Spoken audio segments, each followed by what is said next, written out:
Estamos de regreso en AFN Político y algo más.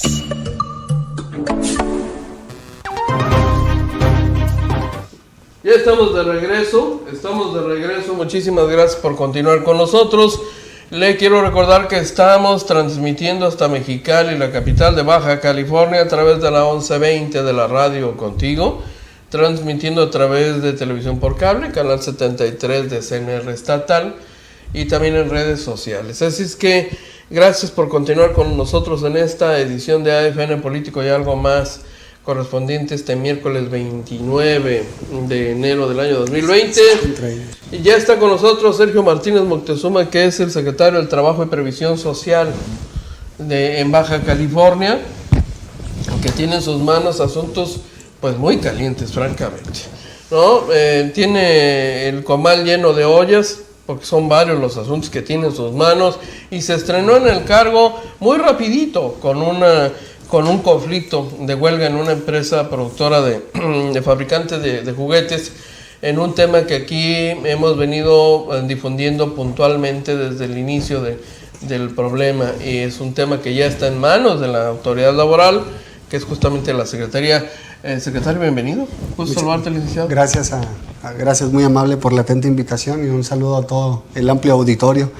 Y sí, efectivamente, una gama de asuntos que, como bien refieres, ¿no?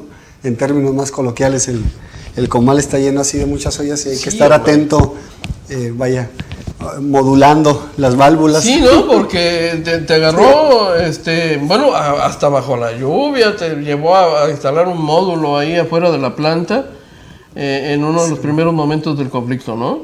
Pero fíjate que ya Baja California había acabado con la época de las maquiladoras golondrinas, y de repente vuelve a surgir el asunto de que de la noche a la mañana se llevan todo el equipo en la noche y ya cuando amanece ya no hay nada y los trabajadores se quedan volando. Esa época había acabado. ¿Qué está sucediendo? ¿Por qué regresa este conflicto? Yo te preguntaría una y dos, ¿qué vas a hacer con él? ¿Cómo garantizar las prestaciones de los trabajadores?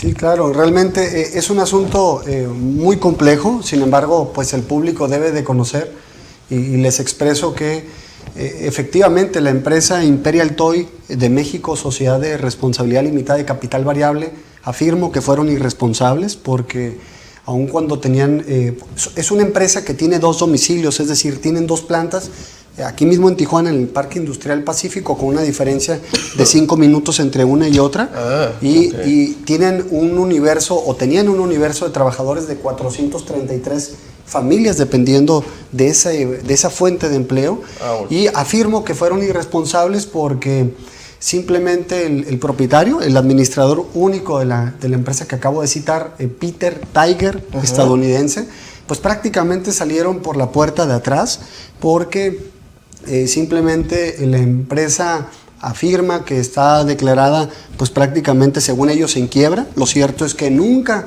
promovieron un concurso mercantil de quiebra y suspensión de pagos para efecto de que de alguna manera mandar la señal que efectivamente había pues un declive en su área de finanzas, y la empresa fue emplazada a huelga por el sindicato que tiene la titularidad. Es un sindicato que su secretario general se llama Daniel Pérez Escobar. El sindicato se denomina Sindicato de Trabajadores Luis N. Morones, adherido a la CROC, y el día 30 de diciembre, después de que no llegaron a un acuerdo conciliatorio en las pláticas, porque no se presentó ningún apoderado legal de la empresa, es decir, prácticamente la empresa por conducto de sus apoderados legales han desestimado el generar ese vínculo, esa estrecha cercanía con sus trabajadores, con los 433 trabajadores. El 23 fue el día de la audiencia conciliatoria.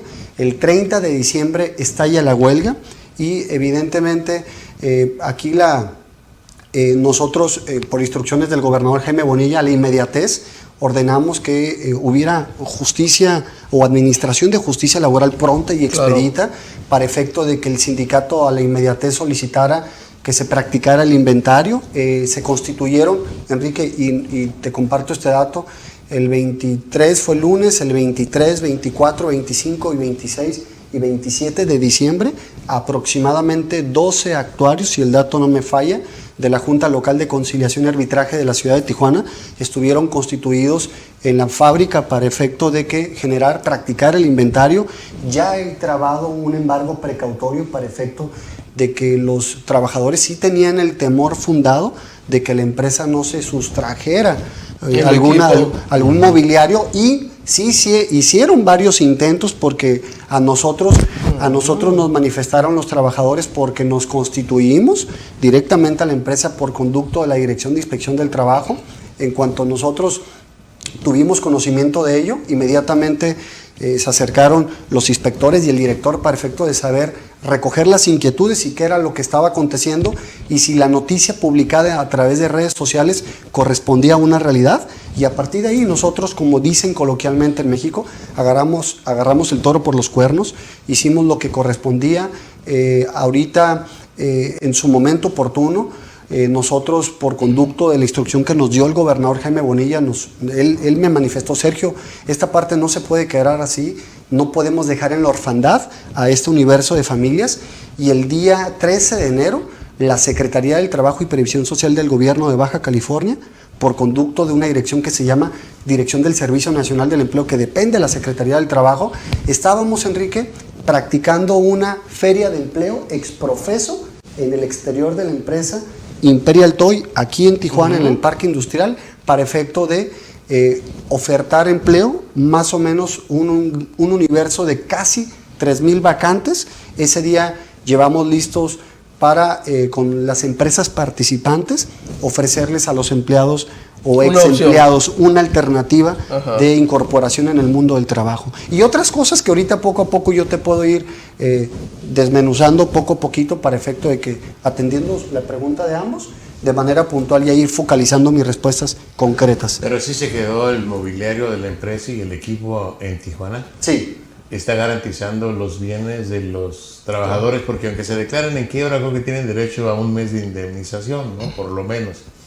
Pero si no se comprueba la quiebra financiera, se pueden lograr las indemnizaciones completas, constitucionales o no. Claro, fíjese que en este momento no le puedo yo afirmar que el mobiliario que está en el interior garantice a plenitud las prestaciones laborales de los trabajadores, porque hay que practicar un avalúo con peritos evaluadores para efecto de arribar a la conclusión si lo que hay, además del mobiliario, incluyendo el juguete, alcanza justamente el abrigo, pues a dar cobijo a todos los trabajadores. Pero esa parte la vamos a saber poco a poco, porque para evitar que precisamente le metieran mano a la inmediatez, la Secretaría del Trabajo, y traigo toda la evidencia a través de esta carpeta, Enrique, en cuanto tú me formules una pregunta, yo te puedo exhibir el oficio correspondiente. Nosotros nos dimos a la tarea, a la inmediatez, de girarle un oficio a la aduana de Tijuana, Tecate y Mexicali, para efecto de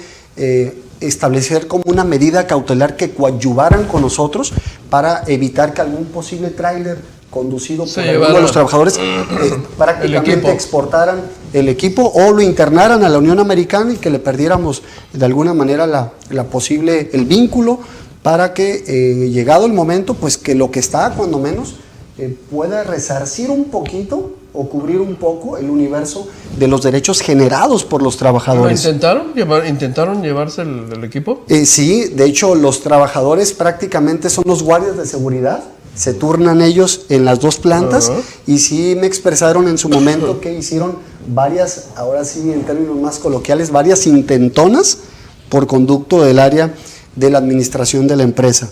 Y te manifiesto, y al auditorio también, había un gran universo de trabajadores estadounidenses al interior de la empresa, y casualmente me expresan ellos que pues a ellos sí les cubrieron, cuando ya sabían que venía el estado de insolvencia, les cubrieron todas sus prestaciones laborales y prácticamente dejaron a nuestros connacionales trabajadores desprotegidos en la orfandad.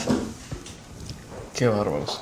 Estamos hablando de qué cantidad en términos de prestaciones, salarios, que no les cubrieron. Claro, de hecho el cálculo más cercano que generamos fue escasamente hace una semana, y arrojó hasta ese día de hace una semana, aproximadamente casi 34 millones de pesos. Es un monto. Es decir, ese monto va a ir evolucionando, va a ir aumentando de conformidad como vayan transcurriendo los días, para que el conflicto, porque ya está estallada la huelga, ¿qué paso sigue? El sindicato, que lo expreso, y quizás esté escuchándome el secretario general, por ahí se resistían un poquito porque ellos tienen la representación legal de los trabajadores, no nosotros.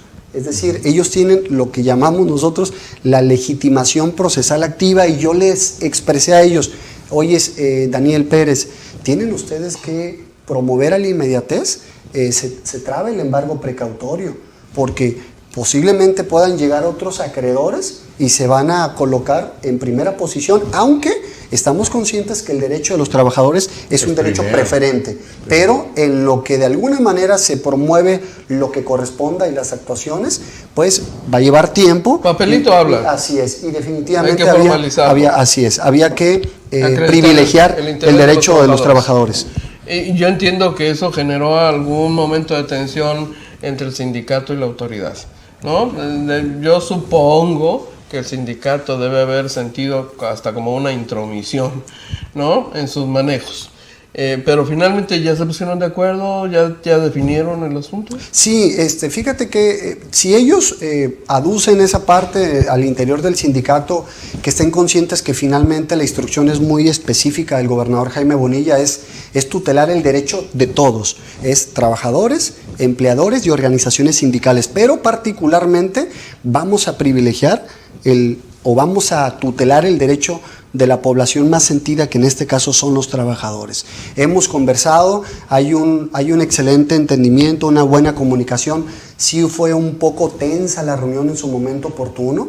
Lo cierto es que yo le expresé a Daniel Pérez Escobar y a Javier Merino Duarte, porque le estuve en mi oficina para conversar también con Jorge Escobar, quien es el secretario general de la CROC en Baja California, y les dije que finalmente la idea era generar esa coadyuvancia. Tenemos que coadyuvar porque finalmente ustedes están para asistir el derecho de su membresía como comité ejecutivo, y nosotros en este caso tenemos que adherirnos, porque no vamos a privilegiar el derecho del empleador en su plenitud, porque se fueron por la puerta de atrás, y si hubieran demostrado buena voluntad, pues cuando menos hubieran estado con entereza y con verticalidad, generando esta estrecha cercanía con la autoridad para decir, no nos hemos ido. Sí hubo una debacle porque nos copó la competencia china, por citar un ejemplo hipotético, y no podemos seguir porque ya estamos en números rojos, pero se le da una salomónica solución. Y la otra parte, el sector patronal, la Asociación de Industria Maquila o el INDEX,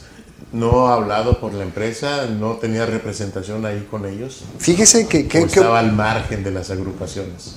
Les pregunté, de hecho su servidor, yo le formulé la pregunta a Víctor Hugo Delgado de Index Mexicali, también aquí en Tijuana con José López, y me expresó que no les reconocen como parte de las cámaras de la Industria Nacional de Exportación Index. Es decir, en pocas palabras, no salió el padrino de la, ya en términos más coloquiales, de alguna cámara industrial diciendo, bueno, ellos formaban parte de mi membresía. Nada. Ninguna cámara levantó la mano. Entonces, ¿cómo se instalaron? ¿Cómo hicieron los permisos? ¿Cómo se logró todo eso? Si no había anuencia ¿Gestión directa? Las organizaciones empresariales. Fíjese que yo me di a la tarea y pregunté, y resulta que es de oídas, porque tampoco es un dato que a mí me conste, que ellos estaban conformados a través de una organización, no asociación civil, una organización de hecho, más no de derecho, de industriales allá en el Parque Industrial Pacífico. Es decir, con un pequeño y selecto grupo, pues ellos eran parte de, ¿no? Pero ello no implica que el que no sean parte integrante de alguna organización, pues no les exime de su obligación del cumplimiento total de la ley. Finalmente, por encima de manejos de dirigencias sindicales y demás, el Estado tiene una responsabilidad, incluso constitucional, de tutelar los derechos de los trabajadores, ¿no? O sea, es correcto, Enrique. Yo entiendo que ese es, por encima de todo, el interés del trabajador, y el responsable, el garante de que eso se atienda, es el Estado. Sí, totalmente. Hay que estar nosotros vigilantes, ¿no? De que no se transgredan los derechos de nadie, pero en particular de este segmento de población más sensible que son los trabajadores. Y vale la pena la observación porque no es raro, lo hemos visto en el pasado, en la historia de las relaciones laborales, que hay sindicatos blancos, que hay sindicatos que a veces operan en connivencia, complicidad con patrones y negocian por los trabajadores a veces a espaldas de ellos, o toman decisiones no siempre en el mejor interés de los trabajadores, sino de los dirigentes. Y no estoy diciendo que sea el caso de este sindicato, pero ese es un historial que ya está acreditado históricamente, pues, ¿no? Por eso el gobernador fue muy puntual. El gobernador Jaime Bonilla me dijo, el sindicato tiene que hacer lo que debe de hacer. Es finalmente abrigar el derecho de su membresía. Sí, claro. Punto. Y nosotros ser atentos, que si bien es cierto, yo lo expresé, no teníamos representación legal, pero nosotros, por instrucción del gobernador, nos constituimos el día 23 de diciembre a las 9 de la mañana con un tremendo tormentón, que aquí tengo fotos para si desean y complementar mi dicho, sí, a brindar una jornada de asesoría legal en materia laboral. Es decir, trabajadores, aquí estamos, venimos, aunque ya no estás trabajando, pero ellos les avisamos que íbamos, y al inicio se generó un poquito de tensión entre los trabajadores y la Secretaría del Trabajo, porque ellos formulaban una pregunta. Es que la verdad que nos sorprende que la Secretaría del Trabajo le esté prestando especial atención, nos esté prestando especial atención a nosotros. Muy sencillo, porque hay una nueva forma de gobernar. Si tú no acudes ante nosotros, nada nos impide nosotros acudir ante ustedes, y aquí estamos para brindarles asesoría. Ese día, Enrique, y lo comparto a tu auditorio, no se acercó un solo trabajador el 23 de diciembre del 2019 para recibir asesoría legal de parte de nosotros o solicitar algún tipo de intervención. Lo cierto es que sí se acercaron 4 ex trabajadores de Imperial Toy para acceder a una posible oportunidad de la bolsa de empleo que llevábamos lista. Oye, otra cosa, desde el proceso de embargo del sindicato por los bienes de la empresa, ¿se lleva mucho tiempo que se los adjudiquen el equipo y venga un remate o alguna situación para garantizar el pago de los salarios de los trabajadores? ¿O cuál es el proceso? El proceso, claro, el sindicato promovió, así se llama, ¿no? Imputabilidad de la huelga, es decir, como que tiene el deber, porque así lo dice la ley, de generar, promover ante la Junta Local de Tijuana, justificar por qué estalló la huelga.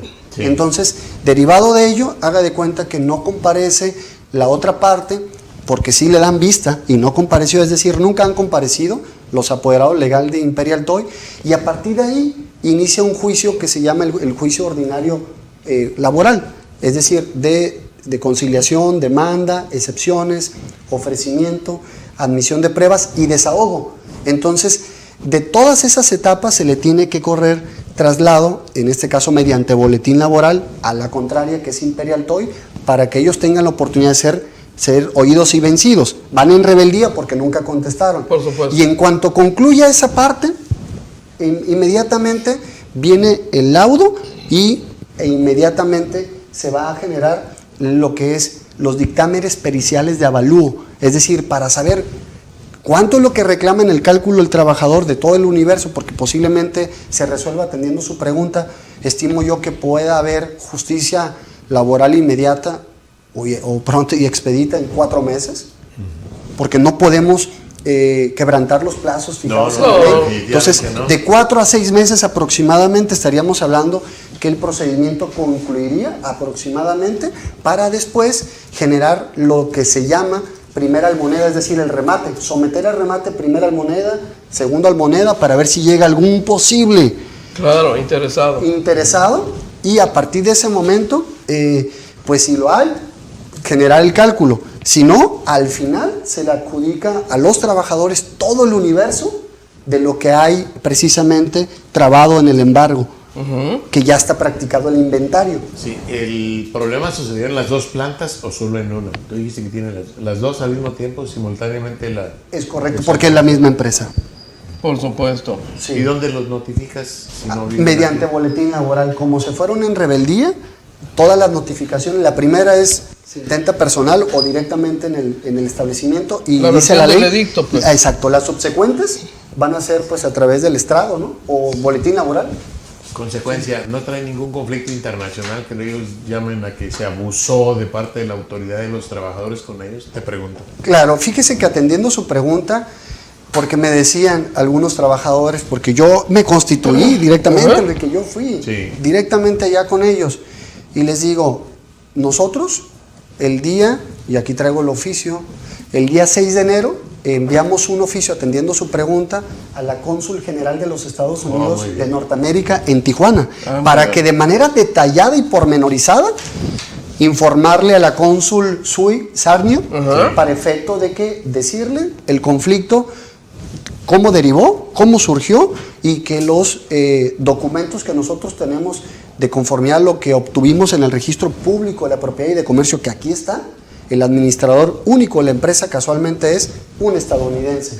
Y le informamos pues que le hacíamos de su conocimiento para que ellos adoptaran las medidas de acuerdo a su derecho interno, ¿no? Claro. Pero porque pues bienvenida, porque esa es una expresión del gobernador Jaime Bonilla, bienvenida a la inversión nacional y extranjera, pero respetando pues la legislación del derecho interno de México. Claro. ¿Quién es Peter Tiger?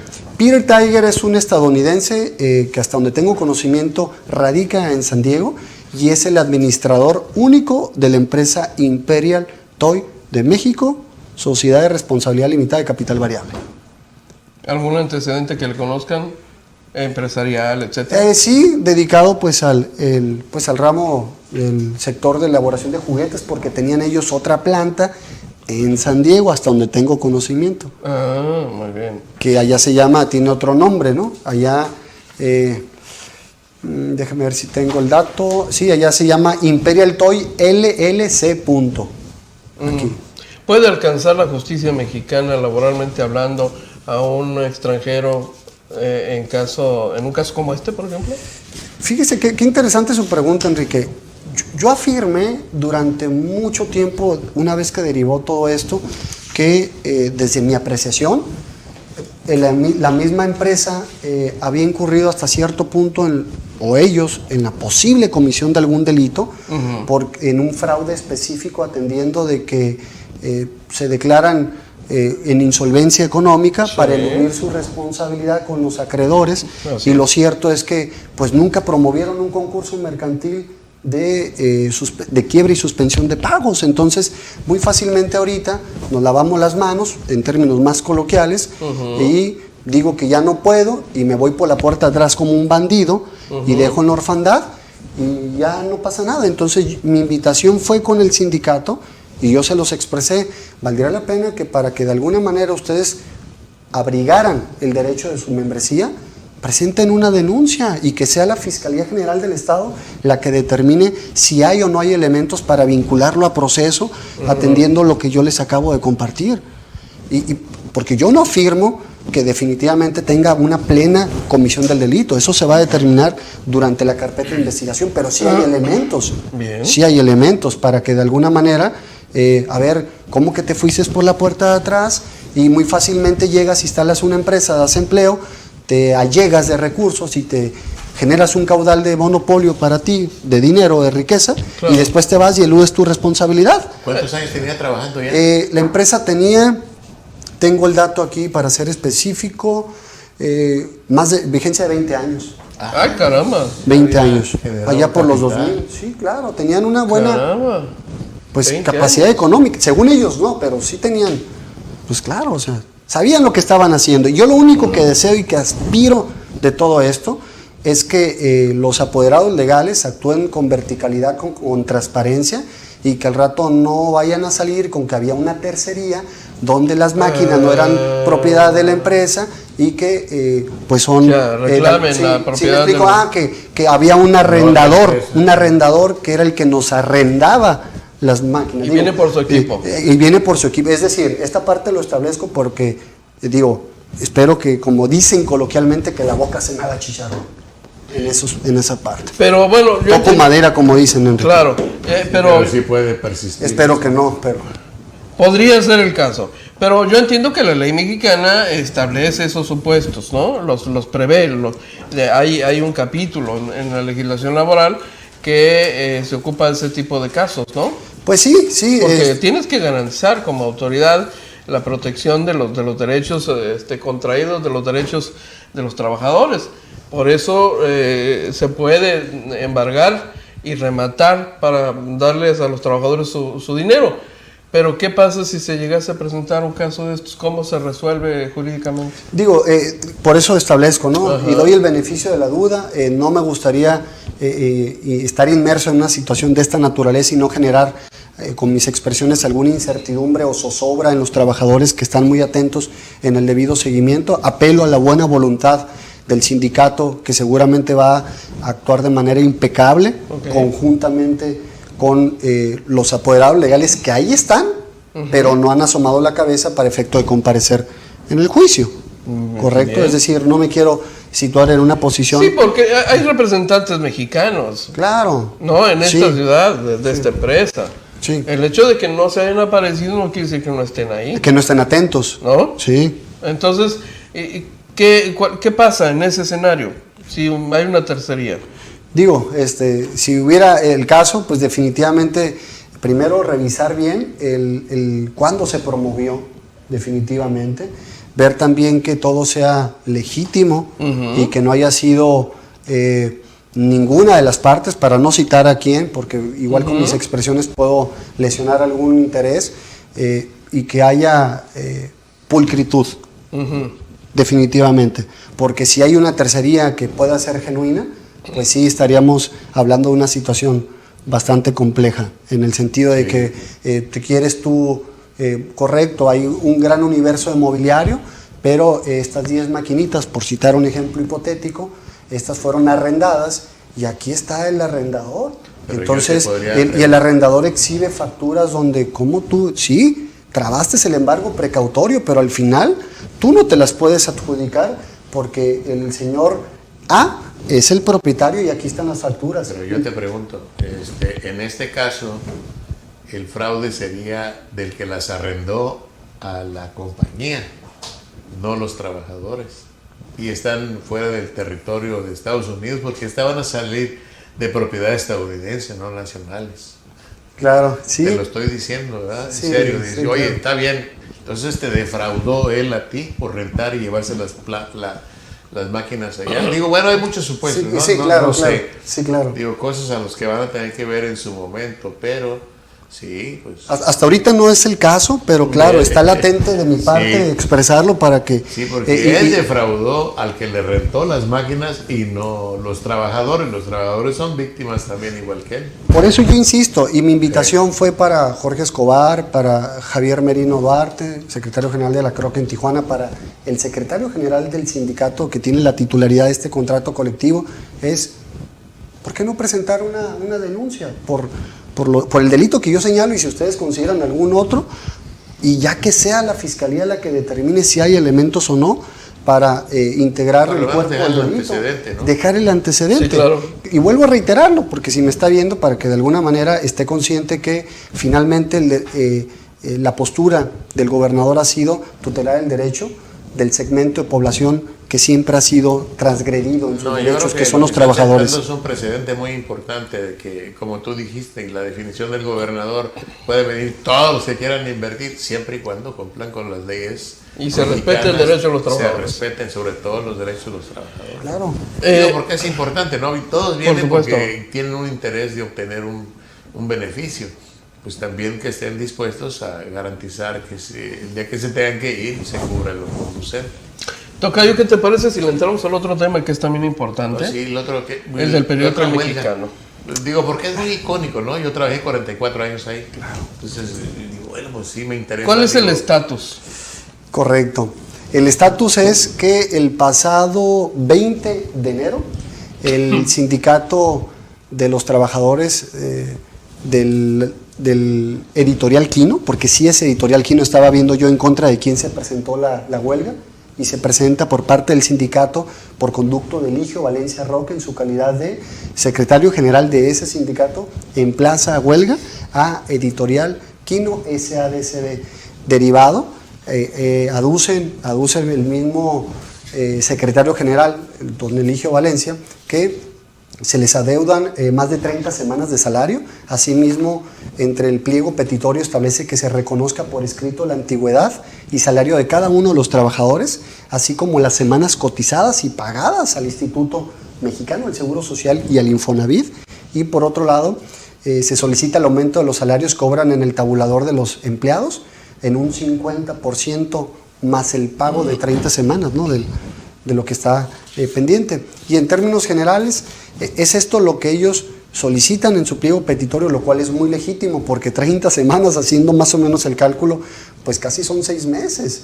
Y todos los trabajadores vivimos del producto de nuestro trabajo. Por supuesto. Se emplaza a huelga, se fija la audiencia preliminar de conciliación para el día de hoy, casualmente 29 de enero, y que de hecho yo creo que se está desarrollando ahorita seguramente en las oficinas de la Junta Local. Voy a saber con exactitud en qué términos se desahogó esta primer encuentro conciliatorio. Apelo a la buena voluntad del apoderado legal de Editorial Quino SADCB, porque si es legítimo, si es legítimo la petición del secretario general que abriga a todos los trabajadores del Mexicano, evidentemente pues llegar a un entendimiento para que les sean cubiertas sus prestaciones laborales, y se fija, el propio sindicato fija, porque ellos fijan la fecha del estallamiento, el 30 de julio, para si derivado de estas pláticas y que si no llega el 30 de julio el estallamiento de huelga. No está muy largo. Pues digo, fíjese que digo, de hecho yo le pregunté, ¿no?, a mi delegada en Tijuana, le digo, oye, respecto a la fecha, porque era un dato que yo tenía impreciso, porque normalmente en estas el estallamiento fue inmediato.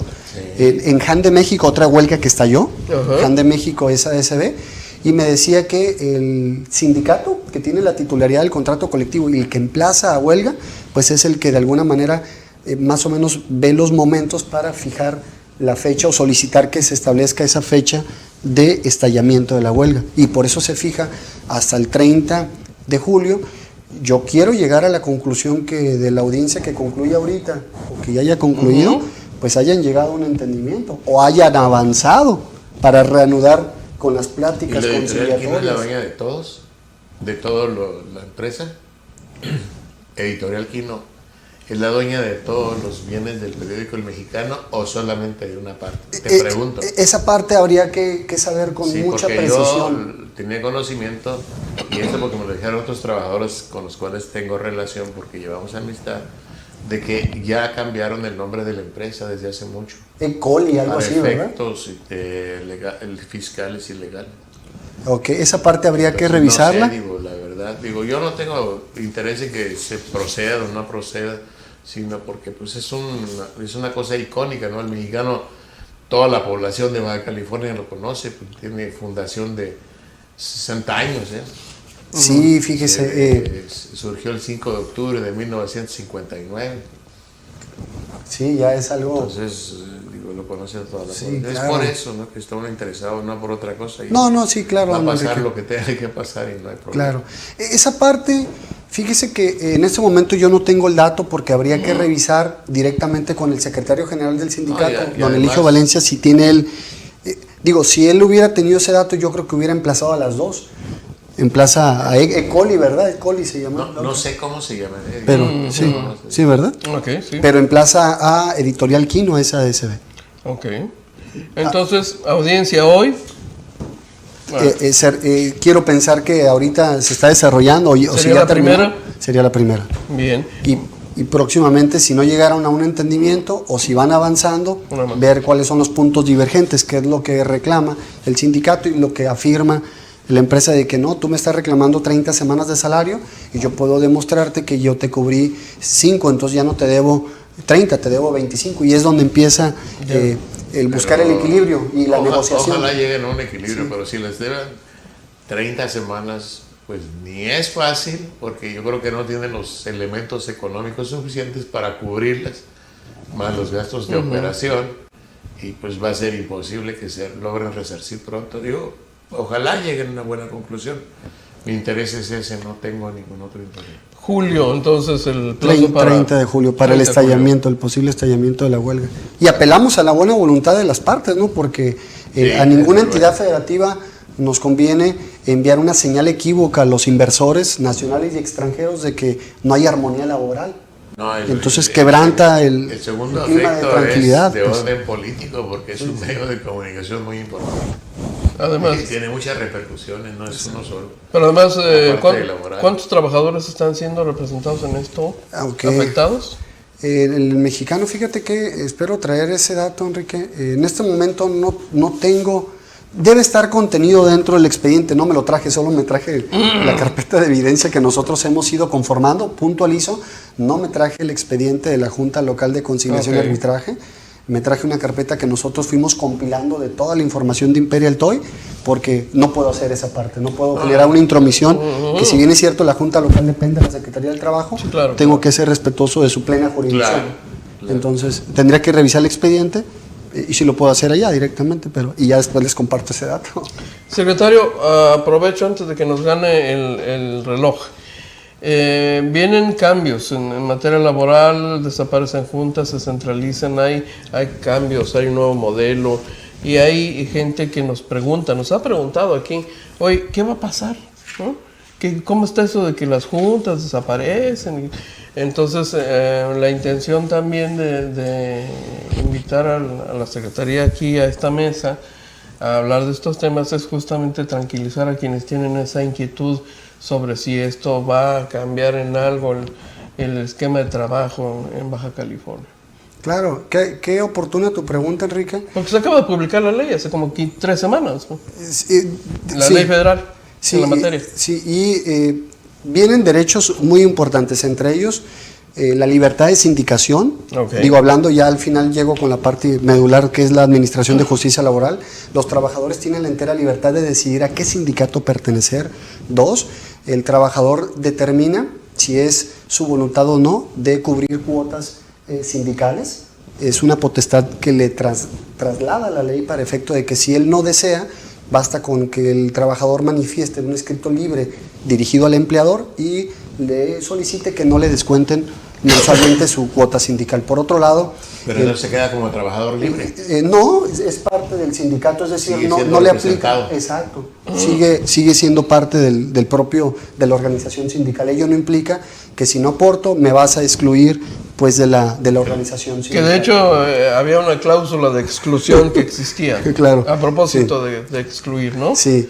Se usaba frecuentemente para controlar a los trabajadores, hasta políticamente. La nueva ley contempla la norma 35, esa que habla de los 4 días de trabajo o 5 días y 2 de descanso obligatorio y de horario, de horas de trabajo en lugar de jornadas de 8 o de 10 horas. En este momento no, y respecto a lo que usted expresa, sí hay una norma 035 que después, si desean, podemos abordar esa parte cuando ustedes así lo instruyan. Caliente, porque dicen que la van a aplicar el próximo año. La norma sobre los factores de riesgo psicosociales, es decir, maneja el estrés laboral de los trabajadores, y en fin, es muy interesante porque ahorita estamos en la primera etapa, que es precisamente de la adecuación de la norma, y que la autoridad no puede llegar a imponer sanciones para exigir su cumplimiento, sino hasta posteriormente en octubre del 2020. Es decir, octubre de 2019, octubre de 2020 se da el primer año de tregua para efecto de que los empleadores estén como adaptando todo lo contenido en esa norma 035 de factores de riesgo psicosociales, que el trabajador tenga un entorno organizacional favorable al interior del trabajo, que no esté expuesto a estrés laboral, como en esta posición 8 horas sentado armando un teléfono o 100 teléfonos celulares, es decir, que no genere estrés laboral, ¿no? O factores de riesgo psicosociales. Y regresándome a su pregunta, Enrique, en relación a qué más se incorpora a esta reforma laboral, es la legitimación de los contratos colectivos de trabajo. Normalmente el gran universo de los trabajadores de organizaciones sindicales no tenían conocimiento del contenido, y en ocasiones pues bastaba con que el secretario general del sindicato se llegara a un entendimiento con el apoderado legal del empleador y fijaran ellos, ¿no?, a su arbitrio las cláusulas, los términos y las condiciones de trabajo del trabajador. Ahora, sí, claro, el secretario general del sindicato que tiene la titularidad del contrato colectivo de trabajo le tiene que preguntar a su universo de membresía si está o no está de acuerdo respecto al contenido de ese contrato colectivo de trabajo. Si no está y lo someten a la aprobación y la inmensa mayoría dice que no, se tiene que modificar. Lo que implica que el trabajador tenga conocimiento del proyecto de contrato, que antes no ocurría. Y la propia ley, atendiendo su comentario, Enrique, le obliga al empleador a darle una copia del contenido del contrato colectivo de trabajo y entregársela en su mano al propio trabajador para que estén pues todos informados. Otro derecho u otra reforma que se incorpora es la democracia sindical. Es decir, todos los sindicatos en la República Mexicana tienen hasta abril del 2020 para adecuar su marco normativo, que son sus estatutos, y de alguna manera establecer de manera muy específica el tema de la transparencia, rendición de cuentas, y que sus comités ejecutivos sean elegidos mediante el voto libre, personal, directo y secreto. Algo que te va a dar mucho trabajo porque todos los líderes que yo conozco tienen 20, 30, 40 y 50 años. Y nunca pierden una elección. Claro, digo ahora. Son viejos sistemas del viejo PRI. Sí. Digo, el corporativismo sindical nunca se ha acabado. Se han mermado los sindicatos y quedan en membretes con poca membresía, pero el sistema sigue siendo igual. Tienen que adaptarse a esta nueva realidad, definitivamente. Y también otro de los puntos que también establece esta reforma y muy importante es el tema de la transición de las juntas locales, de los órganos que administran actualmente justicia laboral. En todas las entidades federativas ahora van a pasar a ser parte del Poder Judicial, lo cual me parece muy oportuno porque este poder es el que tiene la potestad de administrar justicia.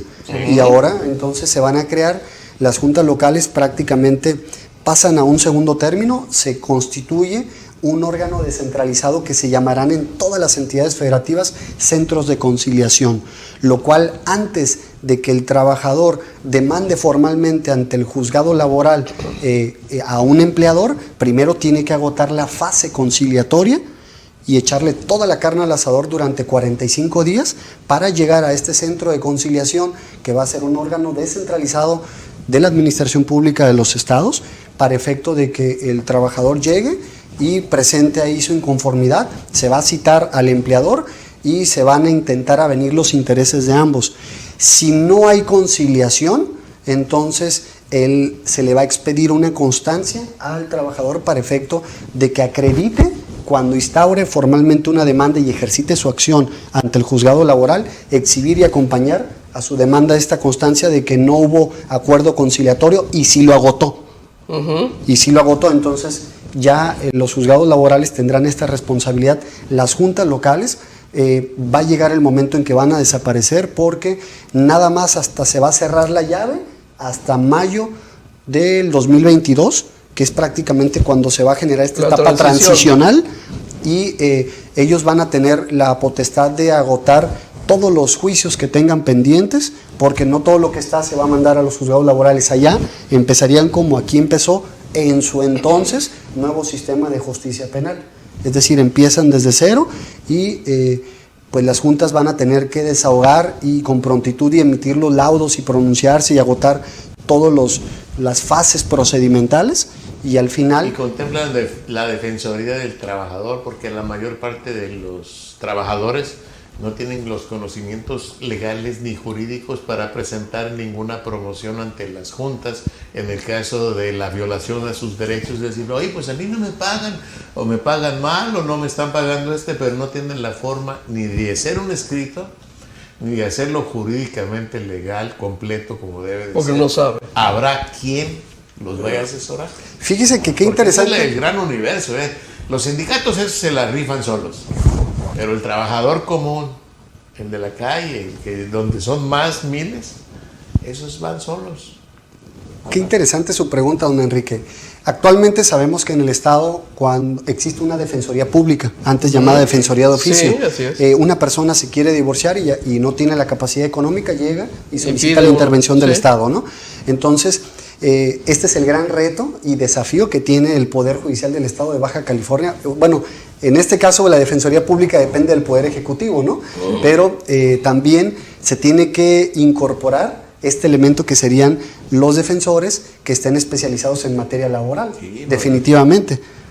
Es decir, ¿por qué? Porque en el centro de conciliación no va a haber defensores, porque el conciliador tiene que buscar un justo equilibrio entre los derechos que tiene el trabajador y lo que le asiste el derecho al empleador, claro, y buscar un justo equilibrio, porque entonces se estaría inclinando la balanza para un lado y tienen que buscar un justo equilibrio. Pues yo creo que se inclina, porque yo te voy a decir, cualquier trabajador que se quede desempleado tiene 45 días para convencer de que su trabajo, de que su demanda es completa. 45 días.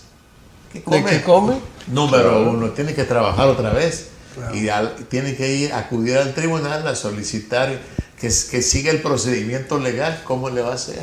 Ahorita llegas, consigues un abogado, digo, huizachero les llaman, no se llaman así, ¿verdad?